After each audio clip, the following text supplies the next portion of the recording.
Welcome to the GoBundance Podcast. I'm your host, Jamie Gruber, and today it was a privilege, really, to interview a newer GoBro named Kevin Gray, who I met in Tahoe. He presented in Tahoe on the financial sector in general. Smart guy, fascinating guy, and we had some great conversations from as simple as not being able to track his ancestry back past the United States, nothing overseas, doesn't know where he's from because he can't find it, but all the way through the most interesting part to me, which was how he exited his company with 19 of his colleagues, including his boss and 18 employees, I guess, left and formed their own company all at the same time.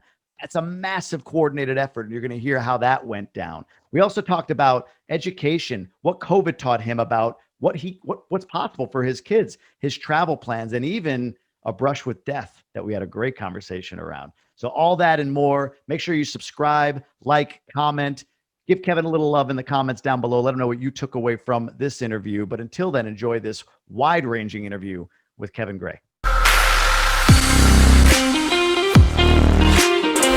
Kevin, welcome. Thanks, Jamie. Great to see you. Great to be here. Yeah. I enjoyed your talk in Tahoe. It was good to kind of learn a little bit more about you before we started recording, but let's dive deeper. What is the story of Kevin Gray? Where are you from all the way up through now? Give us the details. Ooh, that's a long roundabout story. So we'll get started. Dallas originally. I mean, that's unheard of. Nobody's from Dallas. Everybody's moving to Dallas. So this is a growing aspect, but I'm actually from here. And so far, I'm actually a fifth generation from Dallas, but sixth generation actually from Texas. And clearly from the U.S. because I can't prove any of my family outside of the U.S. thus far. So it's an interesting as we've gone down a genealogy track. So from Dallas, grew up here, moved around within the mid-cities and suburbs of Dallas, went to Texas A&M for my undergrad. And that's what led me on probably my first adventure because I couldn't figure out what I wanted to be until I grew up. And so I started off computer science, thought I was great at computers. Ended up in agriculture economics. I wanted to trade futures and commodities. So I thought, well, my gosh, this is a great route. A&M's a great ag school. So I got recruited by an ag firm in the early 90s. And lo and behold, all the ag firms were owned by pharmaceutical companies. So being from Texas, I get pulled out of here, go to small town College Station. Then all of a sudden I'm in New Jersey. Next thing I know. So shock of the world, of course. Had a great time. It was good. Moved there a couple of years, or stayed there a couple of years, moved to New York, moved to Iowa, moved to Minnesota, moved to South Dakota. Being from Texas, Christmas Day, when I'm here at 60 above zero, make it back to South Dakota, 60 below zero, I think, I'm not sure if this is right for me. I need to pack up. I need to come back home. Sure. So make it through the mid 90s, heading towards the late 90s. Now we're in the dot-com days. So I've moved through my first full career in agriculture already, working with farmers and seed companies. Thought I would never do that growing up. Now I'm back to Dallas. Now I'm in the dot-com days and start with a business-to-business IT company. It was number 7. So this is my first taste of a small company. So I was number 7 in this company. We grow to a couple of hundred people. You get bought and sold 7 times within a couple of years, right towards the end of the 90s. And right before it blows up, you know, I'm good at finance. I think I'm going to jump ship.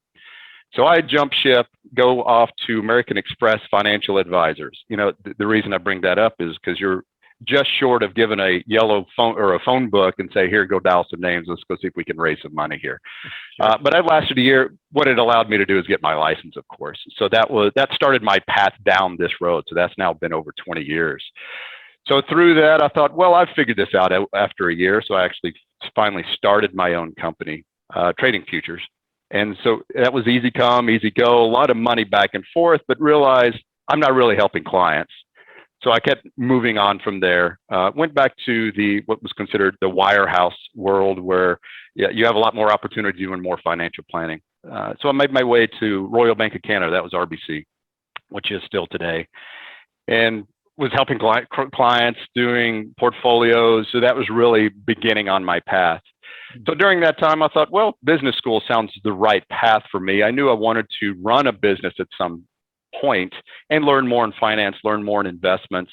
So went to business school, came here in Dallas. SMU is a great Harvard of the South, as we call it here. So it was a great place, great network, great connections, of course. So very proud of that.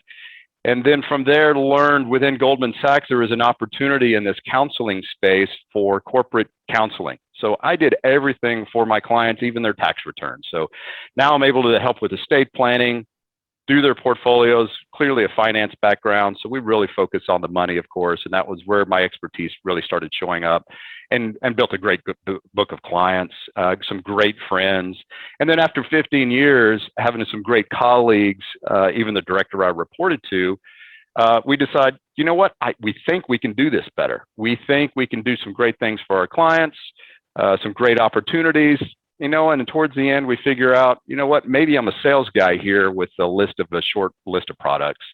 So what can we do better? And so I took 19 of my closest colleagues and we jumped ship, actually across the nation. So we opened 6 offices day one, and we all walked out within 10 minutes across the nation. So made a big splash in 2018. So this will be in November of this year, will be year number 3 for us. So that made us pretty exciting. So, that's all the business side of it. Now we're in our true growth mode. We got the scalability and the operations all set up.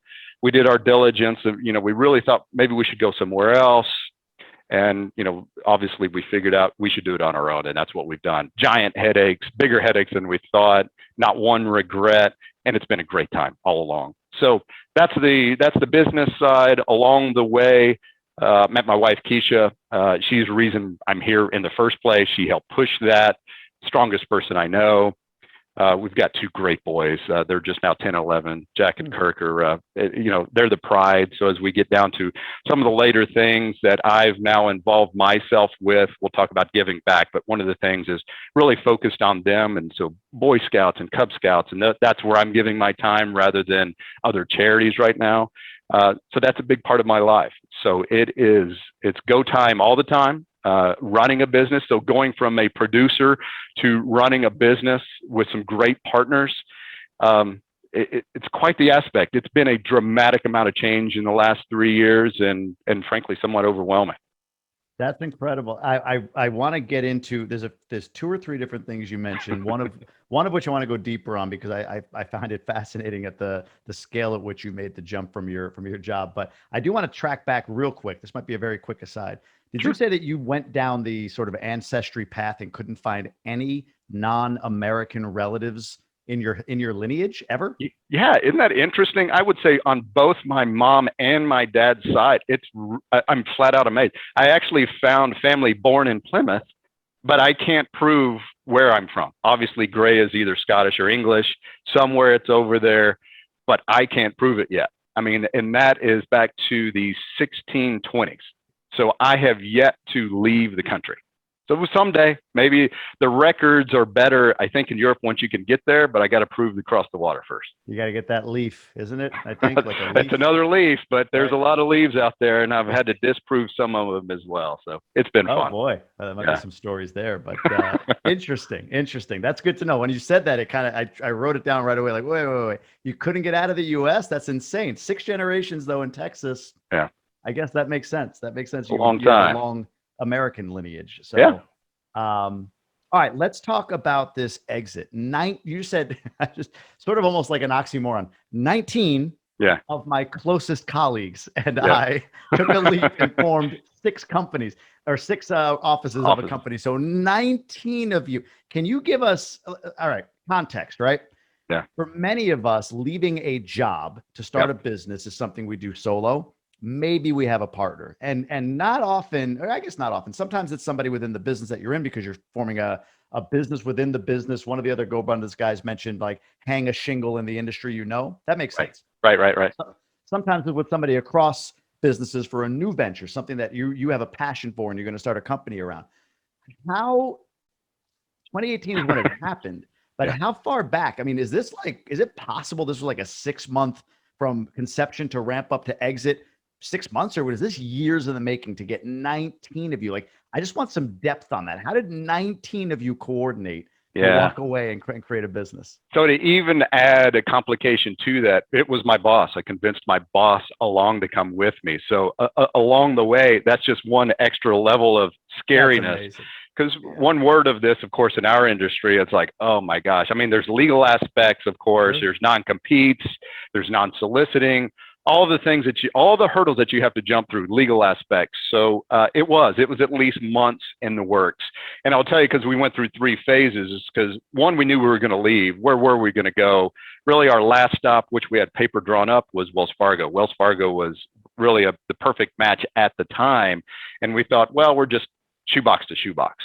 And then the other one is, let's go to an independent RIA. Clearly, that's where we fit. Let's just go to an existing one. And so at that point, I mean, we're now talking a little over 2.5 or close to 2.5 billion in assets. It's like, well, we're either going to triple the size of somebody, double the size of somebody, or create something for them. And that's really what we found out, that what we wanted to create, people wanted, but it wasn't there.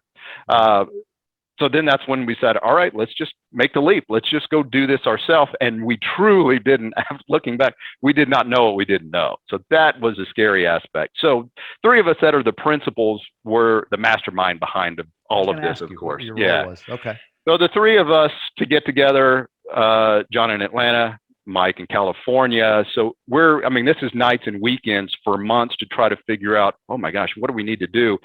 On top of, I've never opened an office for it. Now we need some real estate. How do we get the funding for this? It's on and on and on. And what's the technology? What's the platform? What are our investments going to be? What's our compliance going to be? So I could go all the check boxes of, oh my gosh, I didn't realize that. Let's take another month to go figure that one out as well. So it just kind of snowballed from there. So we would, take an inkling of what interest was out there. Of course, we had this figured out, but we needed a splash. We needed a full company immediately for this to be tremendously successful. And so that's when we started getting more interest and more interest and more interest. And the particular group that we had, it was just an extreme culture fit. So that's where we went to, is you do a great job for your clients. You're extremely smart. You're a great servicer. I tell you, we weren't great marketers. We were not sales guys. We focused on the clients. And so that's where we went to first. And it just kind of kept growing from there. And at one point, we really thought, well, it could get too big. And we actually started to pull back. We had more, but we didn't want to bring all of that. So it got a little nerve-wracking right towards the end. And we were called out actually within, ears were starting to hear things. And we were actually called out twice. So it was a really dicey right at the end. And it was really close. But, but we did it. We still did it. I picture like there was a show on History Channel, Sons of Liberty, where I could see a bunch of you guys like in a wood planked bar, like the Revolution, Sam Adams and all them with like a lantern under a candlelight. Yeah, you got it right, exactly, with a candle. Right. I picture that whole thing as you're trying to plan your exit. You said there were 3 of you that were the principals. That answers my question about what your role was. Are all 19 in an equity capacity, a partnership of some sort, or did some just come as employees? Yeah, so everybody original that left with us got some portion. Everybody took the risk, and that was important for us. So a lot of them were staff at that point, especially at the very beginning, but they still got an equity ownership within the company. We wanted them part of it because they were taking the risk also. Not everybody was an advisor. We needed a full staff. We just took part of the staff with us. Makes sense. Wow. Yeah. That's intense. Yeah. That's intense. You said that something that you were looking to build, and I apologize if I haven't connected the dots, but what is that? What were you looking to build? What were you looking to do that was unique or that you felt to do? Rules were changing in the last several years. Fiduciary is a big word now, and it's really looking on behalf of your actual client. And what does that mean? We were no longer able to be complete fiduciaries for our clients. One, it stuck out in particular were retirement assets. So the Department of Labor rules changed and says, well, you can give advice. You can't give advice. You can only give education and let the client make their own decision. And I thought, well, but we are the advisor. They are coming to us for advice. So how does that work? So that was getting frustrating. And then again, going back to just a short list of products, how is everything getting paid? How are these passing due diligence? So when we wanted to build that, plus additional tools to help the client. So whether it's financial planning, whether it's tax planning, understanding really all this money, you're growing a portfolio for something. We wanted to help the client figure out what is that for something. if it's to travel, if it's to buy another house, we're more in partnership now of let's help you get to that goal rather than just make money.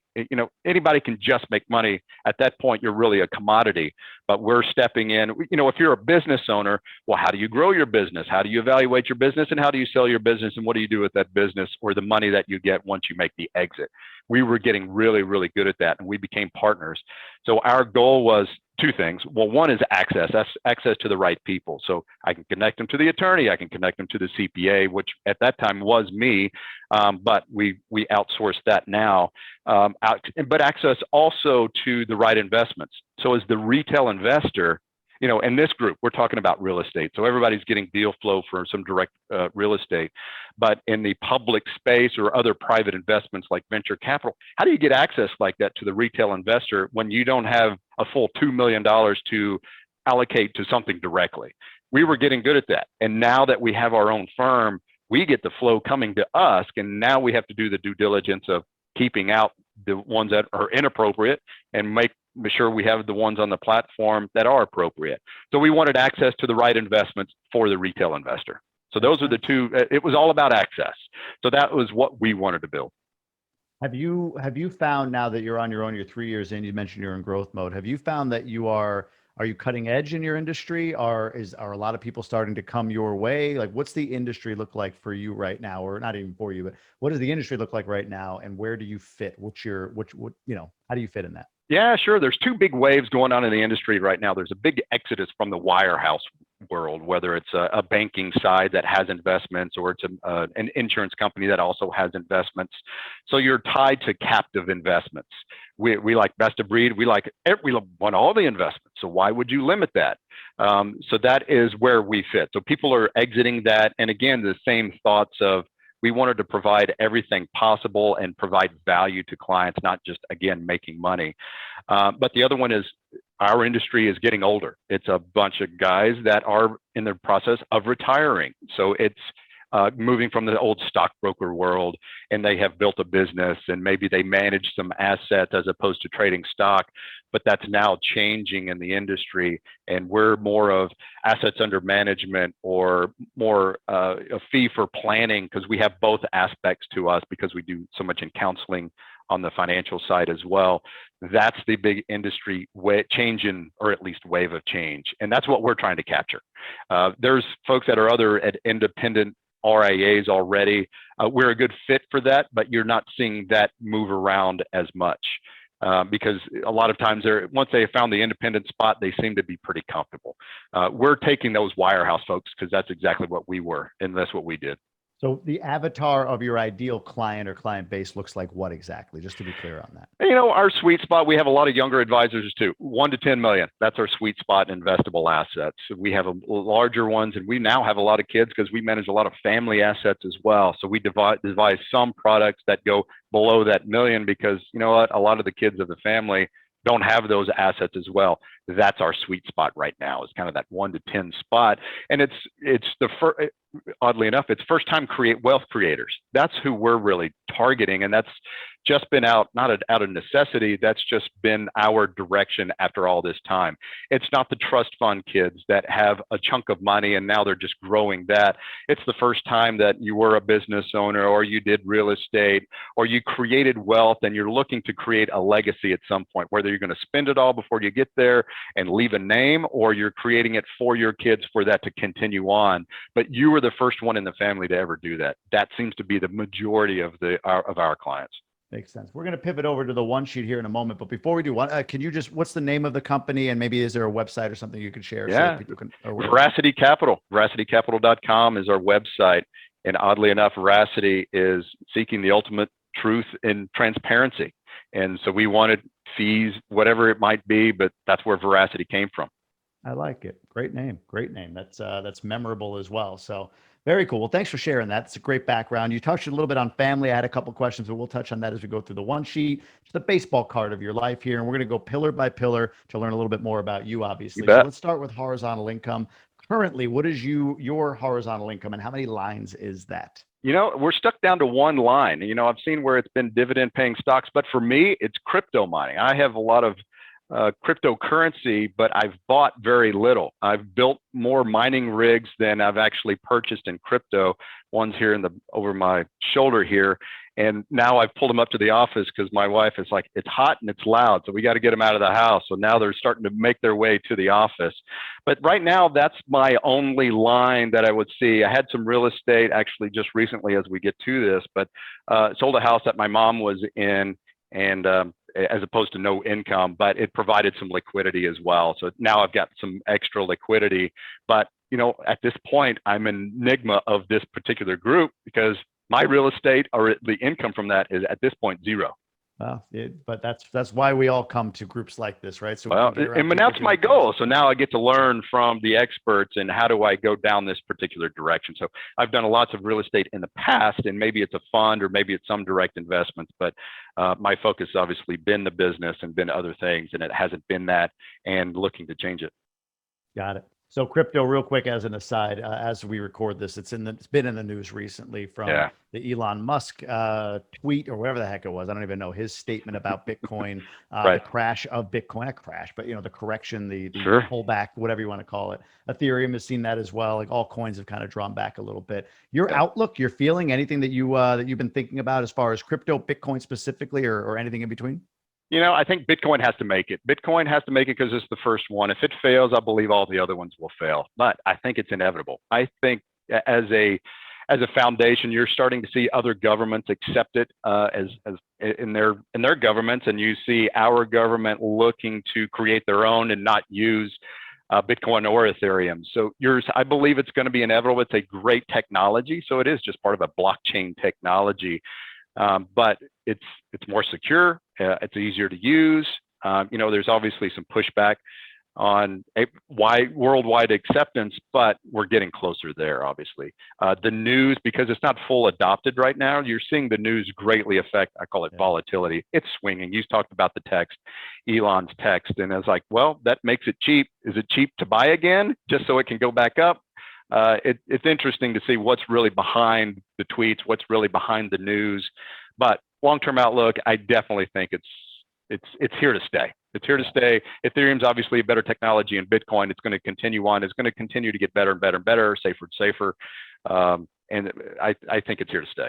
Yeah, Bitcoin seems to be bouncing off of 30 and staying up after that. So to your point, I think it's probably, as of right now, a decent time to buy. And I'm going to solicit free advice from a guy in this sector. Do you advise on percentage of net worth, or how much crypto, or maybe for yourself, what percentage you're comfortable with in crypto of your net worth, or is that not the right calculation? Just any thoughts on that?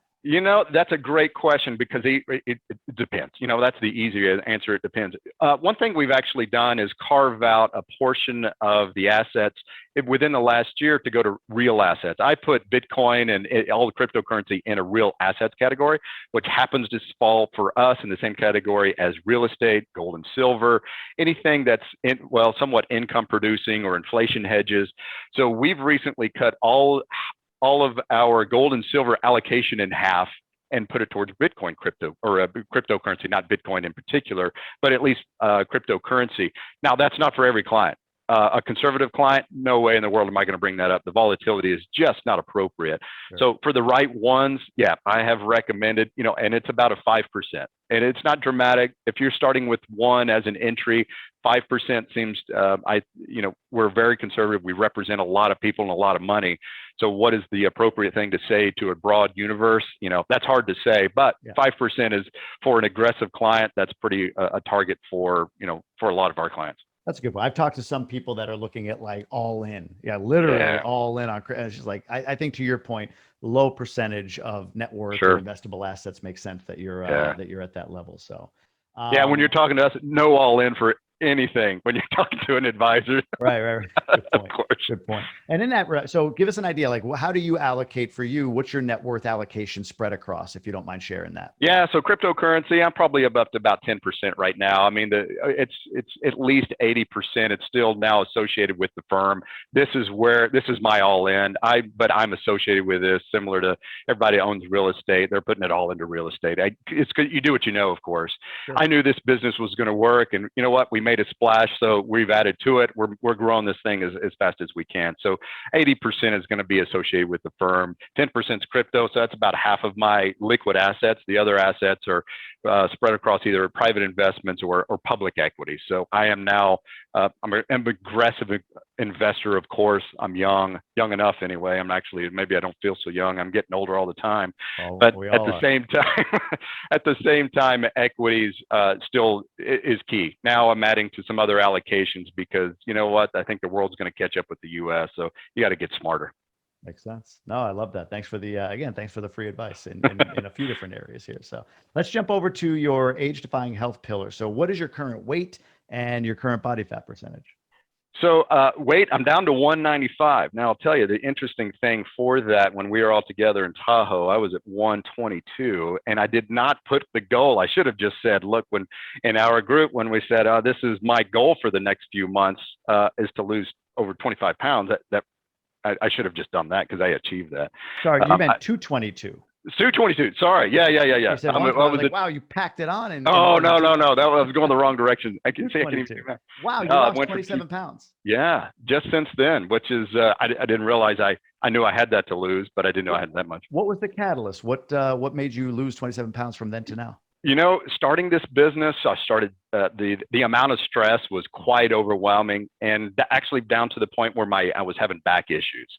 So going to the chiropractor, just being unhealthy, really affected. So I get back spasms. And that's when I finally said, you know what, that's it. I know I've got high cholesterol all of a sudden, and I've got back issues. Well, it's all from diet and exercise, and that's what changed on a dime really within 2 weeks. All of that went away in about 2 weeks. So on my next trip back to the doc, I'm probably off of cholesterol everything's in a particular direction, which I didn't actually set until Tahoe, as a matter of fact. So that was some level of a catalyst in my head, is everybody else is doing this and I've got issues. So clearly this is going to make sense. That's amazing. That power of tribe, right? When you get around people doing certain things, you feel that draw to kind of, it's human nature. Humans want to be part of something. They want to feel like they belong. And if you put yourself in an environment of belonging to people that care about health, they care about their wealth, they care about their family, you tend to kind of go along with it. So really cool to hear from you. That's awesome. What was body fat percentage at this point? Have you measured that? I haven't since. I need to do it again. I know I was over 25% early on, and it was just way too high. You know, if I can get down to 15, that's where I'm going. 12 to 15 is probably okay with me until I really going to focus on it. But that's where I'm at. So much healthier at this point. Yeah, no. What's the diet look like now? Like, do you have a specific diet you're following, or is it just moderated from what you were eating before? What is that? You know, actually, with the trainer, and actually worked directly with the trainer and essentially cut out almost all carbs. I'm pretty much on a keto diet at this point. So it's a lot of meat and eggs and vegetables. And so almost all of my carbs are really coming from vegetables. I'm eating a lot of steak, a lot of chicken. And that's what it's been, pretty much 3 meals a day. So I can't get enough in me at this point, because I've put on, actually that first week I gained 10 pounds because I put all my muscle back on, which was frustrating because I actually lost more, after that. But that's been the diet. Much more healthy, obviously. So it's, sitting here in the office as opposed to getting something delivered, going out to eat, grabbing something quick.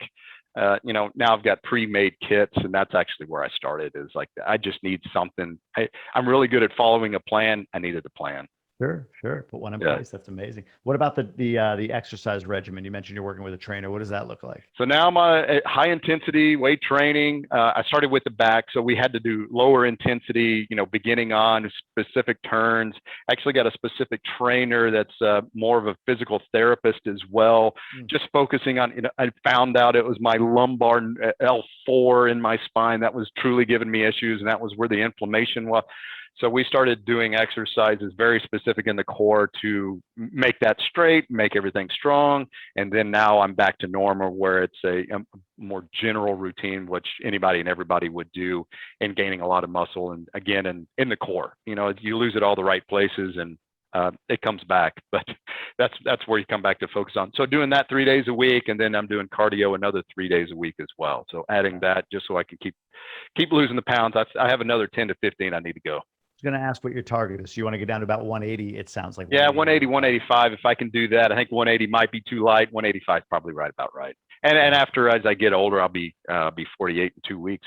So I'll, I don't need as much muscle as I did, obviously, and obviously I'm losing it. But that's the goal, 185. Gotcha. What's the, you mentioned cardio. What are some of the things you're doing for cardio? So I'm sticking with a bike. I've had 4 knee surgeries in my life, dislocated knees, ripped every muscle in both legs, and ACLs, MCLs, you name it. I've done it all, whether it's soccer, other sports. A lot of folks here, doing marathons. I'm not sure I could ever run again. I've got screws in my left knee or left leg still from that.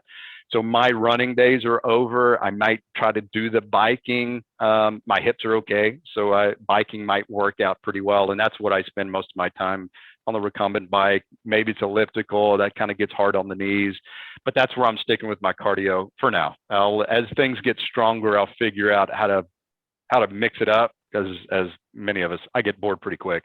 Have you gone the Peloton route? Did you find a Peloton bike in COVID? No, I was afraid of having another clothes hanger in the house. That's just totally my route. I knew I would just do that. Keisha and I just talked. It's like, maybe this is something we should do. And I never pulled the trigger because I know myself. I'm like, if it's over there, if I don't have to leave the house and make myself work to go do it, it'll never happen. That's me. That's my downfall. That's my downfall. Yeah. I need to be in the, I thought the same thing because I love spin class. I'm kind of known for it. I love going to spin class. And I was thinking about getting a Peloton, but it was like 30 days. I'll do it for 30 days and then it'll then I'll pay a subscription for another 6 years. That's me. And it happens over and over and over. It's just a fat tax. You don't look at it as a subscription. You just look at it as a fat tax for not getting your ass on the bike. That's right. That's right. Love it. All right. Let's jump into authentic relationships. You mentioned Keisha. You mentioned you have 2 boys, 10, 11. Tell us a little bit more about them. What are they into? What's it like being a dad at that age, at 10, 11-year-old boys? A lot of people tell me this is the best time ever. I believe it. Right now, I mean, they're so independent. They're so learning things. They're right at the beginning of this hormonal craziness. It's like, what in the world is wrong with you? Going through that process. Why do you stink so bad all of a sudden? All the fun things, of course. So the older one looks, I mean, he's kind of the spitting image of me. I mean, both of them look so much like me. The older one, Jack, is really spot on. Loves soccer, has gotten into lacrosse. He's already a black belt in karate. So he's phenomenal and all that. He's so outgoing, but he's been great in school. We actually had, during COVID, of course, we actually created a pod at home. And so we had 8 other kids. So we had school at our house. It was an amazing process, but their grades actually went up, which we were fearful of what was going to happen without that interaction, because he's the one that needs that interaction with all the other ones. But he's done great in school. So he's doing that. The younger one, Kirk, is one of the best. He's in theater, so he loves theater. He's and the other one is rock climbing. This kid is a beast. He's an American Ninja Warrior at 10 years old. I mean, he's more wiry, and man, he's so strong. But he climbs a wall and whatever in front of him in the blink of an eye. And so the old rope in gym class where nobody could actually pull them. So he's up on the ceiling in about 30 seconds. It's just crazy to watch. So there's something else. The transition is quite amazing, what they've already done so far. It's awesome. You may have figured out the ancestry. Maybe you are a late descendant from the apes, right? And that's why it starts only in the Americas and nothing before. You might be just sort of still Australopithecus afarensis or whatever the hell it is from way back when. It's got to be. There's some Neanderthal, something. It's absolutely about right. It finally clicked. My anthropology professor would be proud. I remember that generation of life. And the school thing, real quick, before we leave this category. Actually, I have one more question in this category, but has it for me? I know it did. I have younger kids, and for others it has. But has the COVID virtual? You mentioned the pods that you put together. Has it changed anything in the dynamic of education for your kids, or how you look at it, or how you're designing life around education? Anything that's maybe it's not. It's just kind of a question I just thought of, because I've talked to a lot of people who have, if they haven't made changes, the possibilities for unschooling, homeschooling, alternative education means, traveling, nomadic lives, all that stuff has popped up. Any of that for you? Or is it like, nope, get them out of my house, back to school so that they could keep, get all this psycho energy out? Where are you on that, if anywhere? It's a great question because it is definitely not a fad. I mean, everybody's recognizing that there's these new possibilities, of course. So we're fully on train with that. They're not completely homeschooled, but even when we were in Tahoe, they were out of school for a week, did it remotely from the hotel there. Yeah. And that's become closer to the norm. We are big travelers. I mean, the kids are, their first beach actually was in Spain, oddly enough. So we've taken big trips early on at the age of 4 with our kids, and that's going to continue on. So they will start seeing the world more and more, and it's become easier now that we can say, you know what, we're going to go do school remotely, whatever the hours are, and the rest of the time we're going to see stuff. And we're actually going to be there to see stuff rather than, a short trip or see it on TV. We're very big on going to see some of these things. But your question on the nomad part, I know some have pulled their school kids out of school completely, and for the homeschool, bought the RV, lots of that going on. We're not quite there yet, but I think a lot of that is strictly due to my work here. It's just a lot of hands-on, a lot of in-person, and maybe that changes over time. I don't know when that time will be, because you know what, they'll be 16, they'll have cars, and they'll be 18, then they'll be out. So we'll have to figure that out. My wife's goal and my goal too is at some point to go live somewhere for 3 months out of the year and just get totally ingrained. And we'll figure that out at some point. So that's one of our life goals, to do that with the kids. So we've got to do that before, they're completely out of school. But it's interesting that you ask about that, because we think about that a lot. Yeah, we do too. It's funny. You're at a point now where your kids are more than halfway through their time at home, right? And they say 90% of the time with them that kids spend with their parents is up until the age of 18. You've got the average of about 7 summers left, right? So it's great that you're thinking about the types of things that you can do in a because it'll fly. I mean, you've 3 years ago you started a business. I'm sure it feels like it was 2 weeks ago, right? So things just kind of pop. So yeah, I love hearing that. That's awesome that you're starting to think about ways to kind of get things in before they're out of the house. Because how do you squeeze them all in? There's too many things to do. I know. I think we're doing Africa. Well, I know we're doing Africa next year. So if we get told that, well, the kids are too young, but they're going on safari, so we're going to do it. Yeah, so well, maybe not great opportunities. Yeah, it's an amazing opportunity. Good for you. That's cool. Life happiness. I neglected to ask you that. What is your life happiness index, and what category are you working on most? So mine, I keep thinking in my head, it seems really low, and I feel guilty. I think it's because I'm guilty of all the things that I feel like I should be doing. I'm like just over a 6, like just a 6.1 is what it showed. The interesting thing is, if I look at it a quarter ago, I was closer to a 5.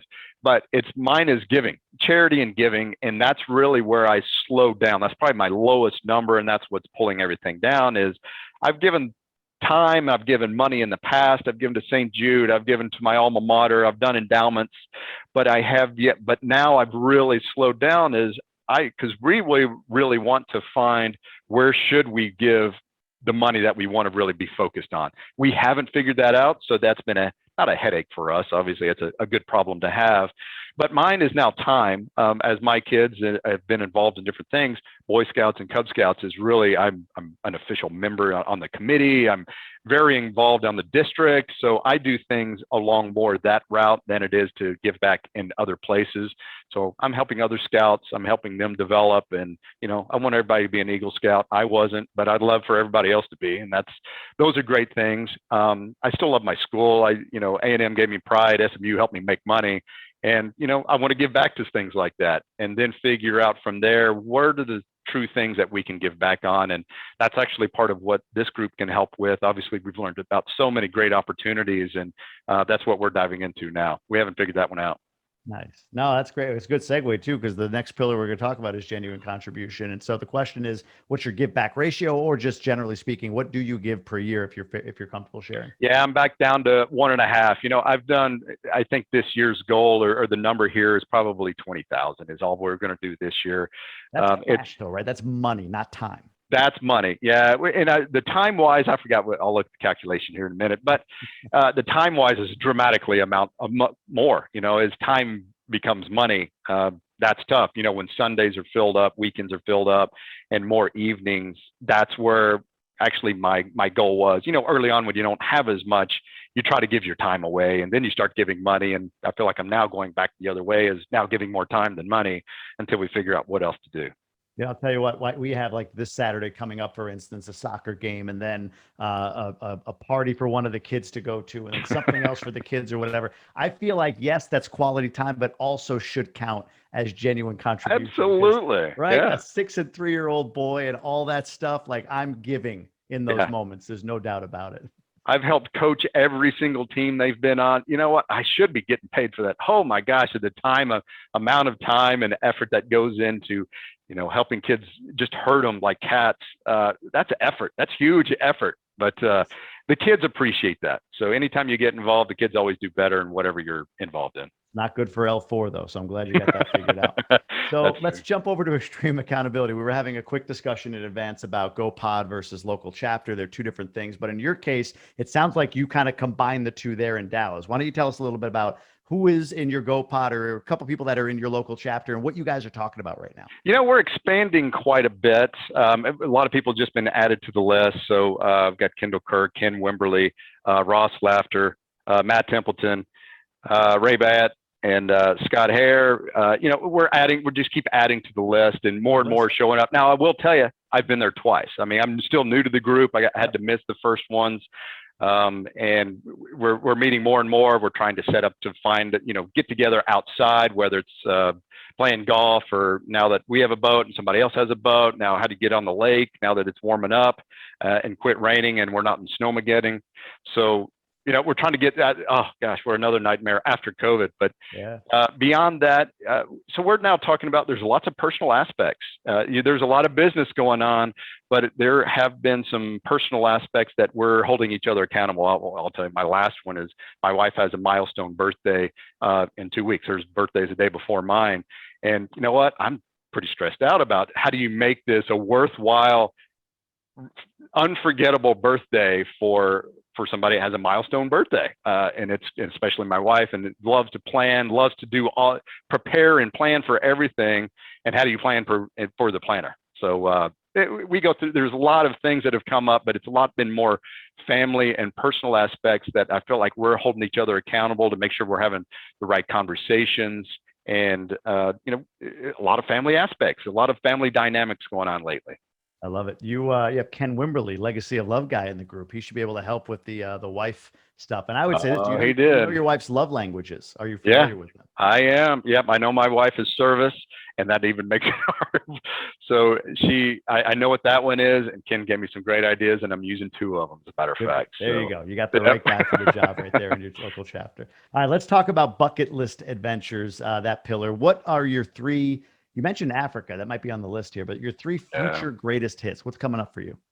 Africa next year is definitely going to be number 1 on a trip. In a couple of weeks, we're actually going to the Turks and Caicos. So that's another fantastic one as well. Any other travel, Thailand's pretty high on my list. We've not done that. We've been to Hong Kong a few times. We've been to parts of China, but I would love to do Thailand. And that's what's big on my list that will absolutely make happen. And then go back to South America. Been to Argentina one time, but we want to get down that way. I think if we think of a retirement home right now, we love Belize. Belize is pretty fantastic. So that's our getaway place rather than going to Mexico.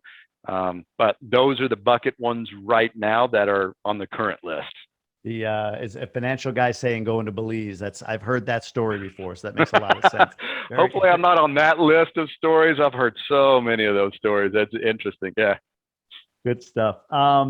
That's excellent, Matt. I appreciate you sharing so much. And by the way, are you going to Ecuador? Are you planning to go to Ecuador with the GoBundance? No, I saw that pop up. I actually was just talking about it this week. I didn't make the meeting. So I would say right now it's not in the plans, but who knows what will change. You and I are on the exact same page with that, exact same page. So very good. I appreciate you sharing. We're going to jump over to our closing question, which is from the GoBundance app, the card game in the GoBundance app. I drew the 4 of hearts. We'll see how you do with this one. You're a smart guy. I'm sure you can come up with something. All right, we'll see. Actually, not a smart thing, but see if you have any experience with this. What is the closest you have ever come to death? To death. Wow. All right. It's a heavy one. To death. I would say the scariest one that has come to my mind So at Texas A&M, I was in a student-run organization. A lot of people have heard of it, at least from Texas. It's Aggie Bonfire, Texas Aggie Bonfire. Unfortunately, people were killed much later, about 12 years after I was there. I was one of the 9 guys that actually ran the organization. And so if you can imagine a wedding cake style bonfire that's over 3.5 stories tall, that's how big this is. So my job at that particular time was what's called 6 stack. If you think of a wedding cake, six levels, the top one is the 6 stack. And I slipped, I fell, but I had a rope, but I didn't have a rope around me. Being a student, you're invincible. You are invincible.